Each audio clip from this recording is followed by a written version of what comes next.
Hey guys, what's up? MadSeason here, back with another video for you. Since BfA has been out for about a month, I think a lot of you are starting to level some of your alts. In this video, I wanted to share a quick and profitable way to level for this expansion from 110 to 120. Basically, to sum it up, it's herbing, but with a bunch of optimizations. Herbing gives you a surprising amount of XP this expansion. It depends on the level and your boosts, but it's around 1700 per pickup, not counting rested, and the herbs are so abundant, it actually makes for a viable way to level if you can believe it. I leveled one character from 110 to 120 so far, just by casually doing it for about an hour or two every other day. And I have a bunch of miscellaneous low 110s that I've been burning rested XP on as they accumulate it. I did some calculations, and not counting rested, it's around 500 gathers per level at any level because as XP needed goes up, so too does the XP you get from herbing, so it's all scaled. At rank 3, each gather gives you around 3 to 6 herbs generally. So let's be conservative and call it 4 per gather. So that's 5,000 pickups for all 10 levels at 4 per gather, which is 20,000 herbs total from 110 to 120. It's gonna depend on your server, but for mine, herbs are around 40ish gold each. It really depends on which ones you're farming. But that's around 800,000 gold from just the raw herbs, not even counting anchorweed, which is a big one, or if you're an alchemist, turning them into flasks with the rank 3 procs, which is what I personally do. Experience-wise, without rested, it's about 1.5 hours per level if you have a good spot. Of course, it's going to vary from person to person, but that's 110 to 120 in one day if you go hardcore with it. You might have to bust out the poop sock though. If you're like me though, and you only really do it on characters with rested, and you just keep cycling them, that's less than an hour per level, which is pretty good, especially considering the amount of gold that you're making. So, that's all well and good, so what are the downsides? Well, naturally, as you'd imagine, you'll basically have no gear upon reaching 120. I don't think this is a huge issue though, because with the gold that you make from leveling this way, you'll have more than enough to just buy whatever you want on the auction house. You can easily get to an eye level of 305ish pretty cheaply with just auction house bot gear, and that's a little above the eye level that you should have if you leveled via the normal questing method. Another issue you might say is, well, because you're not doing the quests, you won't have the reputation. This is really only a problem for world quests, because reputation gear at this point is kind of worthless now that LFR is out, and you have war friends feeding you 340 gear, and so on. To unlock world quests, you need to have your main 3 zone factions at friendly, which might take around 10 to 20 minutes per zone of just some casual questing. If you want to optimize things, you can even stop at like 50% through 119 and just switch to questing so you have all that done by the time you hit 120.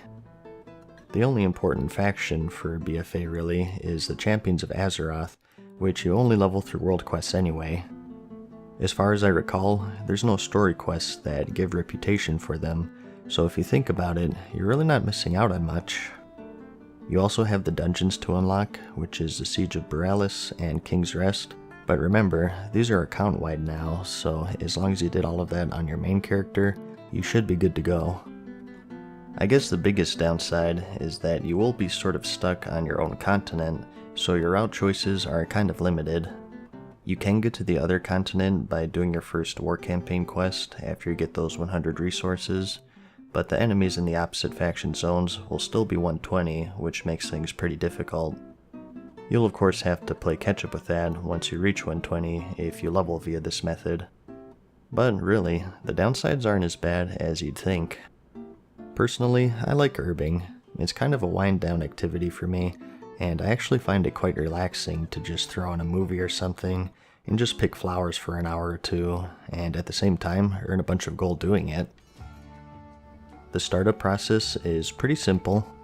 Once you do all of the introduction stuff with BfA, you can skip right past it on all of your alternate characters. I'm Alliance, so I can skip the Siege of Lordaeron and that jailbreak scenario that brings you to Kultiris. I'm sure it's the same for the Horde. And from here, you just have to train Kultiris or Zandalari Herbing and learn all of the ranks. Some are quest drops, some are given at certain skill levels, so make sure that you check back at your trainer every now and then. And also to set your hearth to your main city. If you get stuck though, I'll have a link to a whole guide about unlocking ranks in the description if you need it. The most time consuming part really is the rank 2 Anchorweed, since you have to go into the Waycrest Manor dungeon, but it's not too bad since you can just queue for it at level 110. It's one of the introduction dungeons in the game. As for the actual route, I use a few different ones. Here's some of the areas that I found to be pretty dense with herbs, so give these a try. I'll have links to them in the description. I won't show you a specific route because I'm not sure if this video will catch on or not. There's no real point if everyone does them, so I'll leave the specifics to you. To optimize things though, I always buy a few items before heading out. The biggest thing is to make sure that you have a Sky Golem. This lets you herb without dismounting, which is very important. Alternatively, you can just get some Monolite Stirrups if you don't want to spend the gold. These only last for 2 hours each though, so you'll have to keep buying them once they wear off. You'll also want to be in tank spec if it's available, and that's because you can't get dazed. So, only available to some classes. If you don't have a tank spec, you'll need to buy some coarse leather bardings, which is another 2-hour buff. And you also want to pick up a Kultirin or Zandalari Herbalism glove enchant. These greatly speed up the rate at which you pick up these herbs. And if your goal is to level quickly, you'll also want an Insightful Rubellite in your gear. This is just a gem that gives you plus 5% XP, and it does work for herbing. I also go to the trouble of picking up 7 Lane Snappers because you need it for the rank 2 Winter's Bite quest. That way, you can just turn it in right away when you get it. So, my basic routine is to pick up all of this stuff before I do anything, along with clearing my bags and setting up my bars and whatnot. Another handy item, although not required by any means, is the Underlight Angler from the Legion expansion. If you have this leveled up with the perk that turns you into a fish, it'll give you a nice swim speed boost whenever you dip in the water, even if you're on a mount. Getting the Pathfinder achievement is also pretty helpful as well, as it increases your mount speed in BfA by 20%. And as you can probably tell by now, I also have a couple of add-ons that I like to use. The green circles are from Gathermate 2, which just marks all of the herb nodes on your map. This just helps with making the routes and remembering where all of the spawns are and whatnot. I do recommend turning off the tooltips on mouse over though, since it makes things a little messy. I also have Sexy Map, which allows me to scale my map like this. I found myself squinting too much trying to see the yellow dots. Not that I have poor vision, it's just that some herbs such as Star Moss can be pretty tricky, so constantly zooming in and trying to pinpoint them wasn't ideal, and blowing up the minimap like this really helps.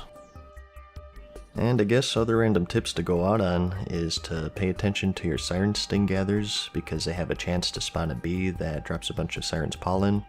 A lot of people don't know about that and they just run away from it. And another tip is to put a high value on Anchorweed. This is the most expensive herb, fetching around 400 gold per unit on average. So if you see one, you always want to make a beeline to it and make sure that you rank it up so you get more per gather. So make sure that you do all of your quests. The way their spawns work is they have a chance to spawn from any other herb node except Star Moss and Siren Sting, since they spawn in buildings and trees and whatnot. So just because you don't see an Anchorweed in a certain area doesn't mean that it's a bad spot, because they could be there next time. And that's about it, I guess. So there's a leveling guide and a gold guide for you, since I know some of you have been asking for one. Give it a try and see if you like it. Or don't. It's your time and $15 a month, so spend it how you will. I hope this helped some of you out there though. I think it's a pretty neat way to level personally, so I'll definitely be taking advantage of it with my 100 alts. I hope you found the video helpful, like it if you liked it, and I'll see you in the next one. Peace. Farewell for now, mortals. We hope you enjoyed today's video. See you again soon.